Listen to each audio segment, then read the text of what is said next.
We are keen to grow the trade relationship with Tanzania. It's still quite modest. It's about $140 million a year in two-way trade. Tanzania exports quite a bit of coffee to Australia, and we really appreciate that because we're a big coffee drinking country and we like good quality coffee. We export wheat and some other commodities and some services to Tanzania. We have some trade in services, including tourism, but there's opportunities to grow that. And that's one of the things that we're interested in doing. Okay, so I was doing a bit of research, and it showed me that Australia's overall investment in Africa generally is a little over $60 billion. And of course, a chunk of that is directed to the East African region. I just want you to tell us, what are some of the untapped opportunities at a regional level that do you think East Africa stands to gain through the regional bloc that is the East African community, before we even talk about the Africa Continental Free Trade Agreement? Now, when you're working with the East African community, what are some of those areas of potential growth? So the three areas that we focus on the most are mining, education, and agriculture. And agriculture, yes. And this is because we are competitive in those sectors. We have something to offer Africa that is high quality and of interest to countries in Africa. The work that we do in these sectors is of value, but there are also sectors that are growing. So take education, for example. Kenya is now our largest source market for students studying in Australia on the whole continent. We have 17,000 African students studying in Australia at any one time. And we have almost 500,000 Africans living in Australia. So there's a growing diaspora, which creates stronger people-to-people links, which creates business opportunities and employment opportunities, and which is increasingly stimulating interest from our universities, our companies, and our organisations to work here. The other area where there is a lot of activity that actually goes under the radar a little bit is Australian non-government organisations are very active in the region, including Tanzania. So Australians raise money to support community-based development work in the region. They raise it from Australian taxpayers, and that funds a variety of things from agriculture to livelihoods to education to health work, including in your country. It's also enabled us to put Australian volunteers into Tanzania because those volunteers can come and work for organisations that are doing community-based work for a year or so, make a contribution. Frankly, they fall in love with the country. I've met a number of volunteers who came here 20 years ago and have stayed. So that's a really positive story. It's not just about one thing. It's a web of engagement that starts with people. People who make a decision that they want to work in a particular area or they want to start a particular type of business and find a good opportunity to do that and find an ecosystem that is supportive of that. And I'm seeing that in many, many projects that I've seen.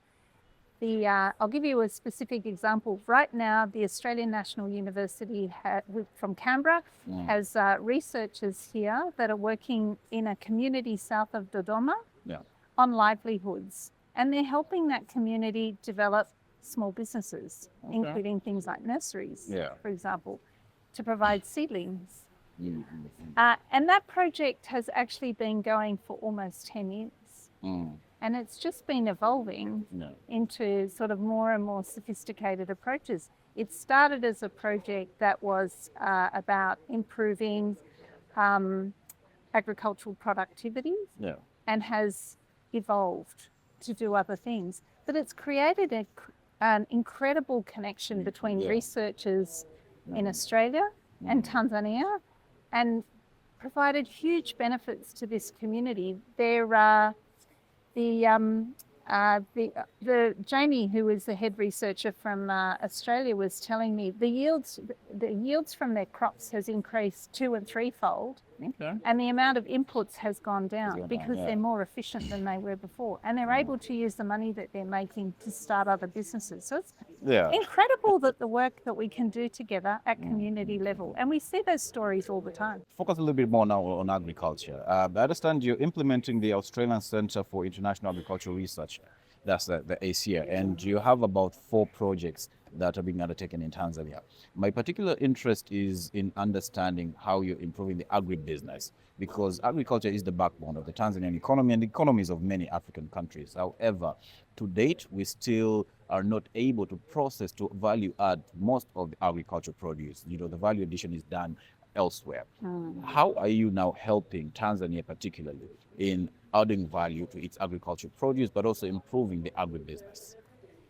So the Australian Centre for International Agricultural Research has been working in East Africa for almost 4 decades, or over 4 decades, and it works with your own national institutions on priorities set by your country. So those priorities at the moment have been to improve nutrition, to increase food security, to combat climate change, and to improve productivity. So sometimes that work does involve value addition.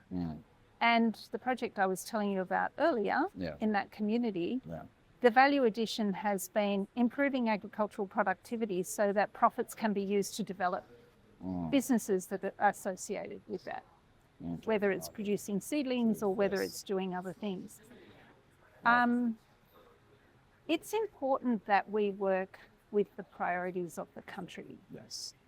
Because what we're actually doing is using our agricultural understanding and expertise to test ideas that can be scaled up. And so one of the priorities of your country at the moment is to improve agricultural productivity, grow more wheat here, get more yields per hectare, use water more efficiently. And that's exactly what we're doing. Let's talk about now more global issues, the multilateralism, but the geopolitics. I recently had the opportunity to interview the president of Finland when he visited Tanzania. Oh, yeah. Yes. And he's a good guy. He is extremely friendly, very affable.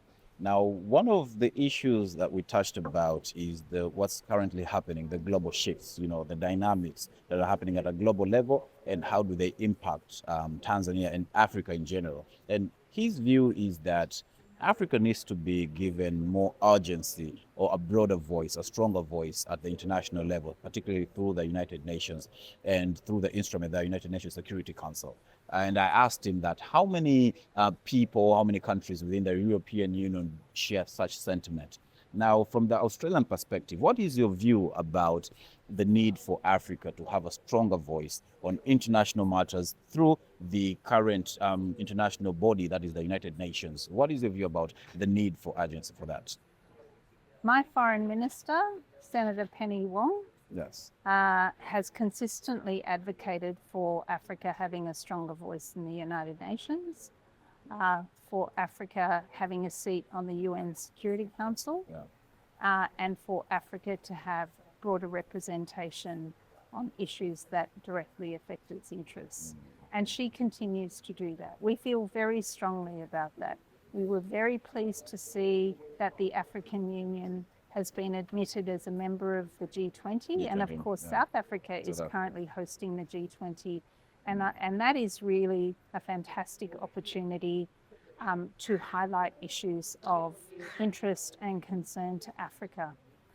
So that's one side of it. It's about everybody agreeing to support reforms that enable Africa to have a stronger voice. But there's related issues like how can we work better together in areas that we all care about. So an area that we care a lot about is peace building. And many African countries have long experience in conflict resolution and peacekeeping, and that's an area that we can work very closely together.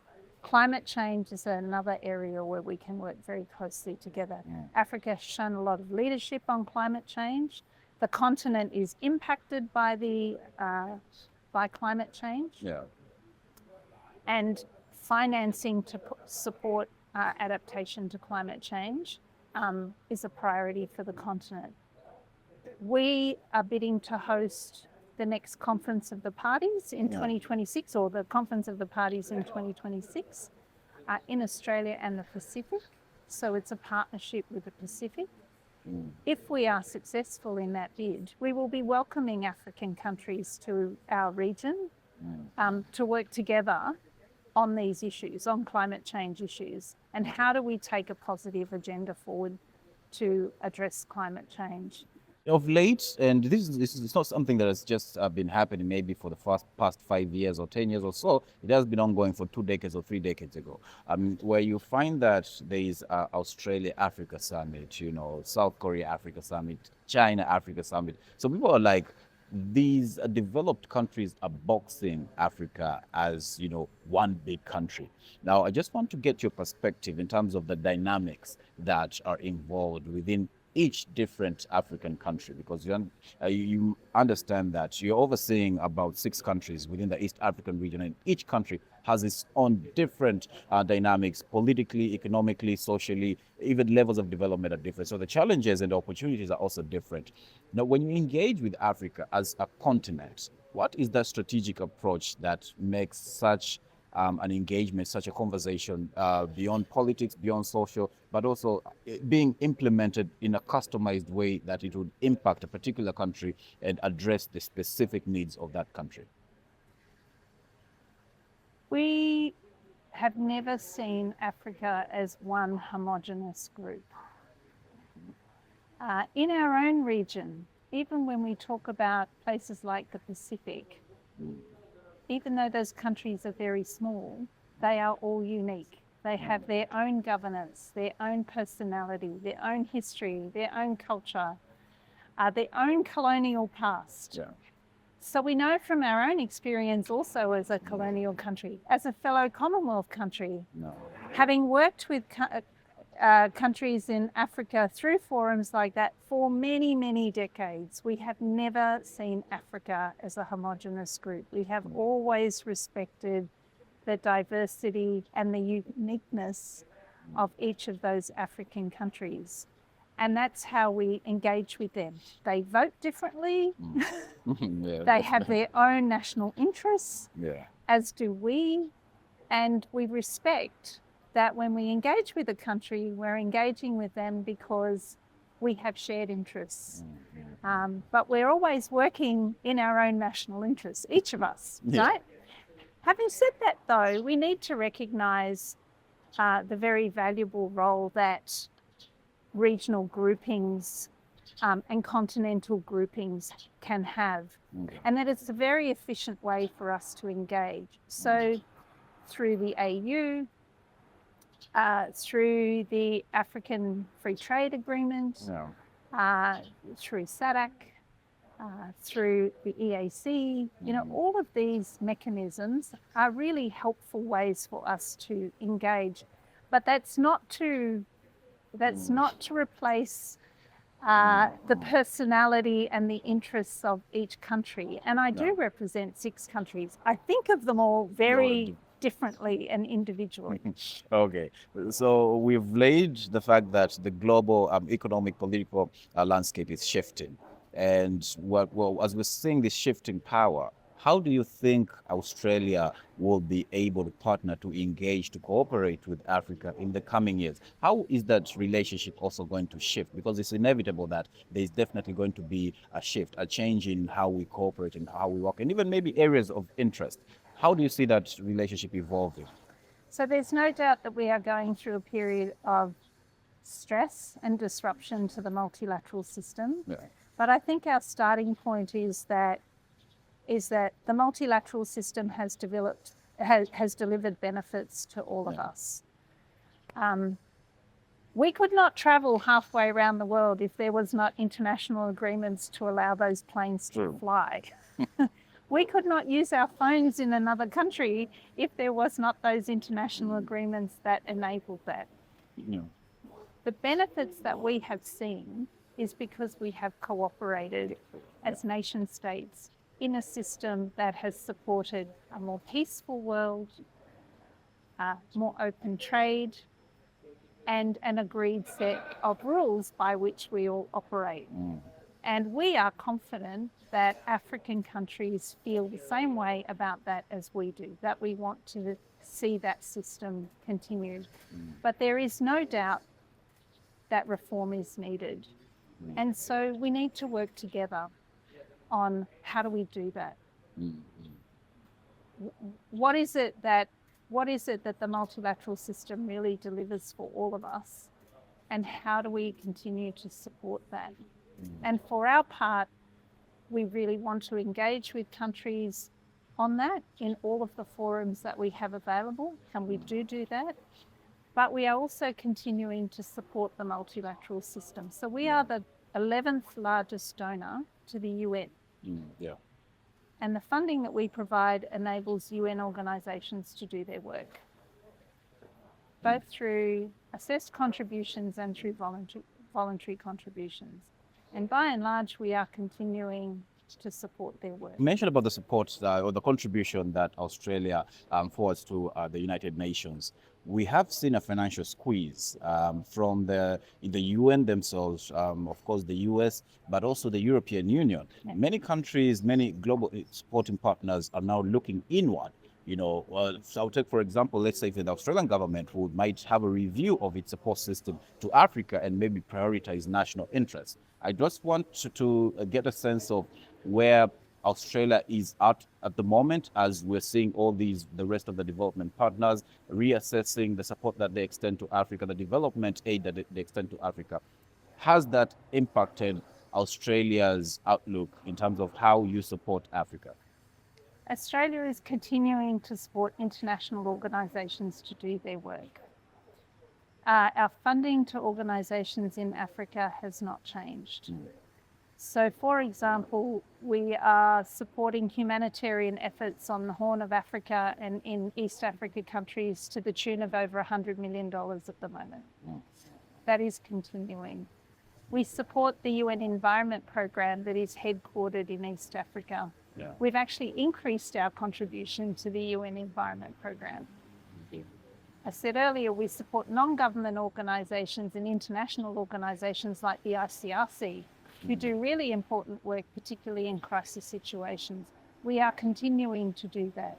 We are continuing to support the global funds who provide vital life-saving health support. That has not changed. Okay, so as big superpowers sort of retract, has that put some extra financial pressure on a country like Australia to sort of up its contribution into development initiatives? Look, the US announced a 180-day review period. Yes. And that is due to come to an end in August. Yes. So we will need to see what comes out of that overall review. All we can say is what we're doing, and what we're doing is continuing to support the multilateral system. But are you ready to step up the plate if at all the US decides that they're cutting? Well, we're going to have to see. We're going to have to see how this process unfolds. It's actually too early to make judgments about what it's going to look like and what we need to do. And this is a global discussion. It's not just about what Australia does. It's about what everybody does. True. And it's also about being clear on the priorities of the multilateral system going forward. So there's quite a bit of work to do collectively, but sure, those discussions are certainly happening. Now, and of course, up until today, we're having this conversation about a country like Australia, helping support Africa as a continent or different initiatives within African countries. It's because it is in the view of some people that the money that is extended to Africa to support development initiatives is at times misappropriated. It's at times misspent, candidly speaking. What is your view about the support that Africa has been getting for decades since we got independence? Up until today, we're still dependent on support from foreign donors, from foreign development partners.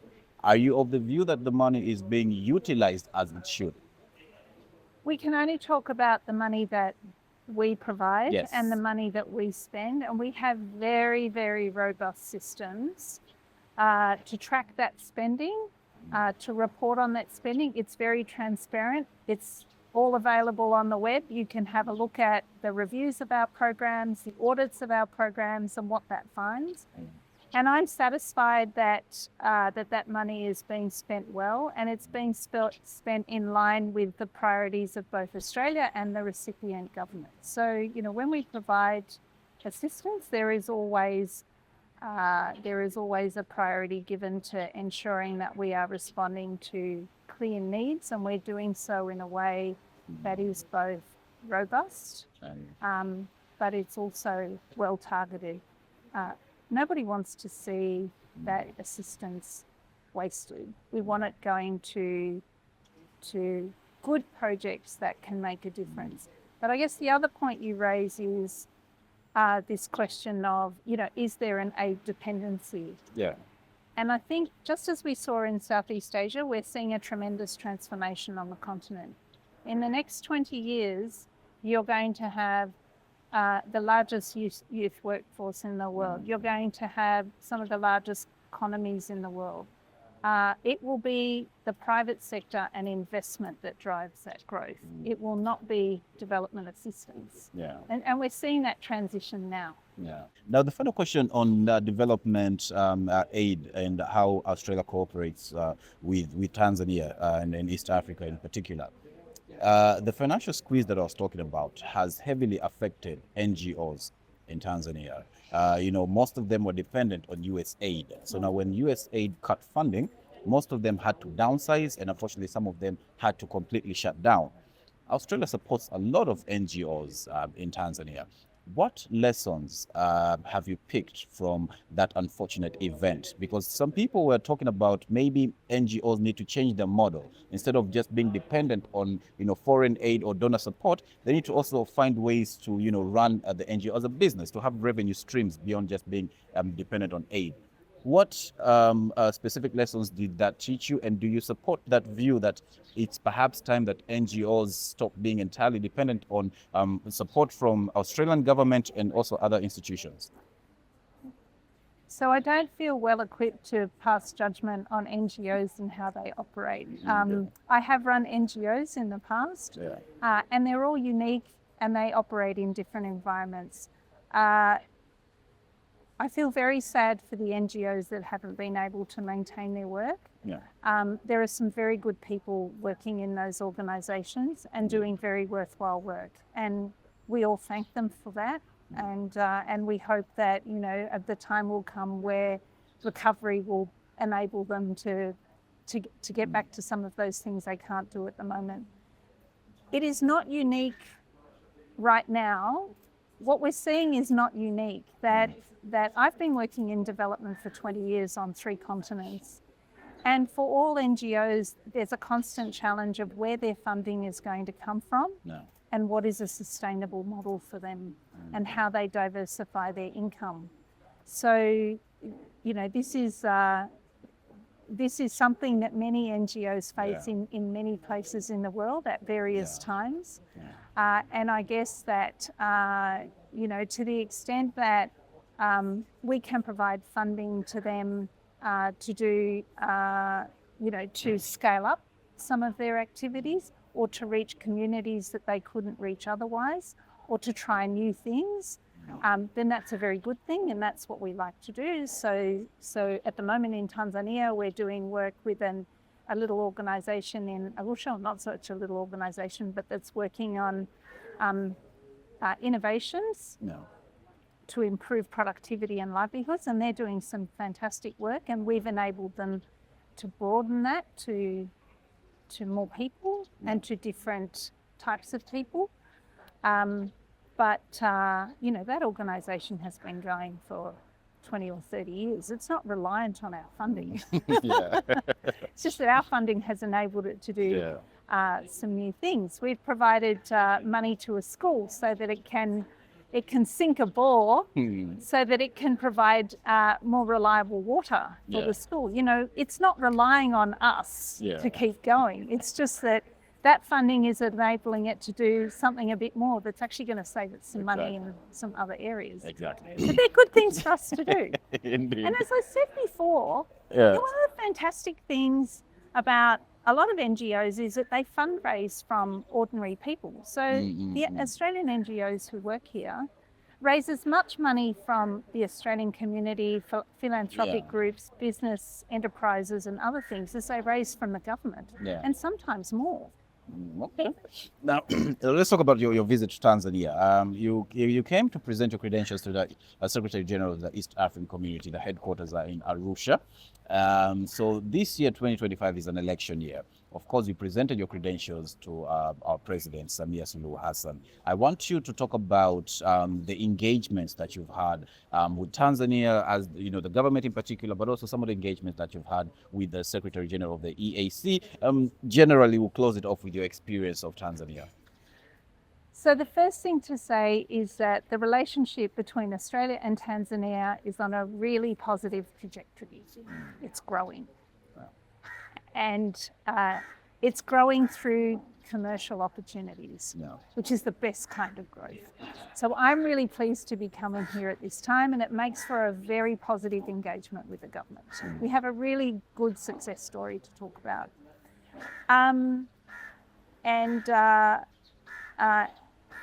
And Her Excellency the President is very supportive of that as well.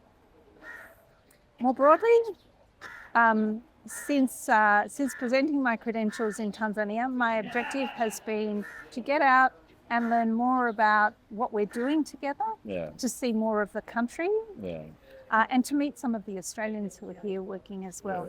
So I have visited Arusha, I've been to Dodoma, I'm now in Dar es Salaam. I've been meeting with Australian businesses, I've been meeting with Australian NGOs, volunteers, people who are working here, my counterparts, Tanzanian representatives, and learning about what more we can do together and how I can facilitate that. Also really enjoying visiting this beautiful country. And that's one of the great privileges of being a diplomat, is that you don't just get to do the job, you get to experience the country and the culture. And hopefully over time I will also improve my Swahili, though I understand that Tanzanian Swahili is the proper Swahili. It is the proper Swahili. Can you speak any word at all in Swahili? Yeah, kidogo. Kidogo, okay. Fair enough. Fair enough. Well, High Commissioner, that is a wrap of the interview today. It has been a pleasure having a conversation with you. Thank you. Thanks very much for having me.